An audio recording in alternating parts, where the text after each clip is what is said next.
Hey, so I saw a meme this morning that I thought was really cool. It was basically like God is a circle, the center is everywhere, and there's no circumference. And so I started thinking about this.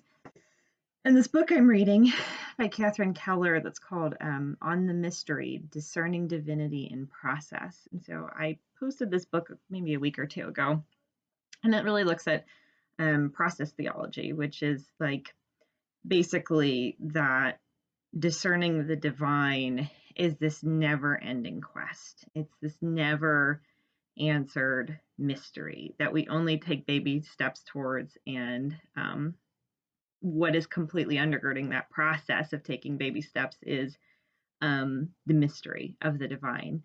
And so she brought up something in the book that I thought was really interesting, which is this idea of open system theology, which is basically um, that God is within all things, God is without all things, God is a whirlwind, like I mentioned in the last video, um, that has created the broad sweep of the universe. And within that broad sweep of the universe, we experience the most wonderful things, and also we experience great deep suffering.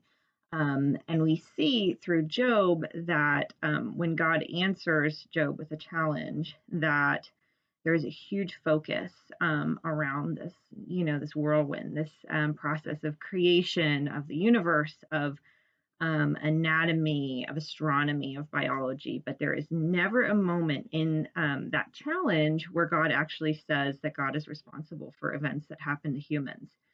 And so a couple of things stuck out to me in thinking about that kind of open system, that God has created this master process, but has allowed us to be individual actors within that process. And so, from Manly P. Hall, he says God is within and without all things. The Supreme One manifests themselves through growth, a struggle for manifestation and expression.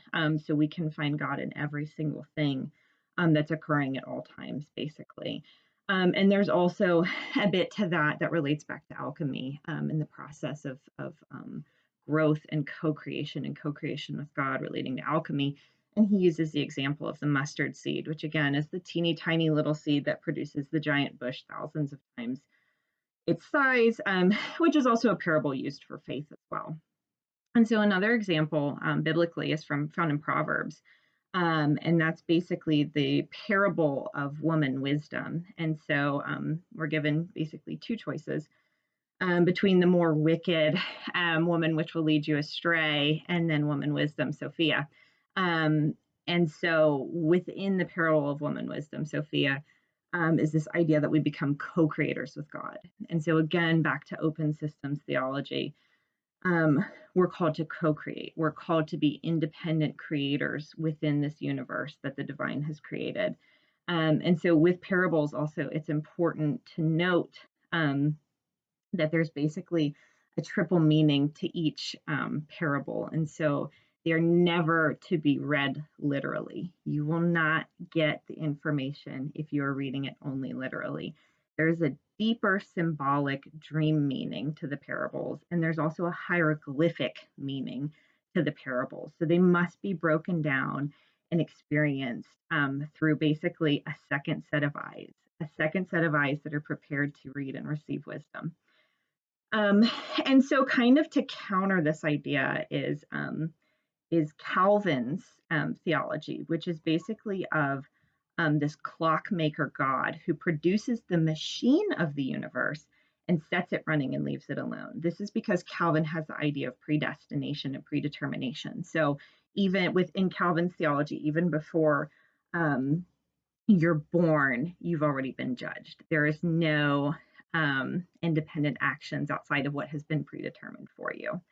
And so, going back to the open systems idea, this is basically just like whirlwind, chaotic waves of creation, waves of crushing creation and orgasmic creation. It's all over the place. Chaos is a part of the design. And I think this is greatly underlined in Genesis, and this gets overlooked quite a bit. But in Genesis, the deep waters, the Tehom, um, kind of co-creates with the divine. And so, um, we see Leviathan, the sea monster, being a playmate with God. There's room for interpretation. There's room for um, diversity and experience and chaos to happen, which I think creates a much more theologically sound system to me if we allow chaos and mystery in, rather than just assigning what we believe the divine to be to it, and giving it this anthropomorphic um angry daddy in the sky kind of experience, but we allow it to be this wild mystery that at times is quite dangerous, but is also divine and just completely unknowable. um so yeah, that's some really cool stuff right there, to think about. All right, take care.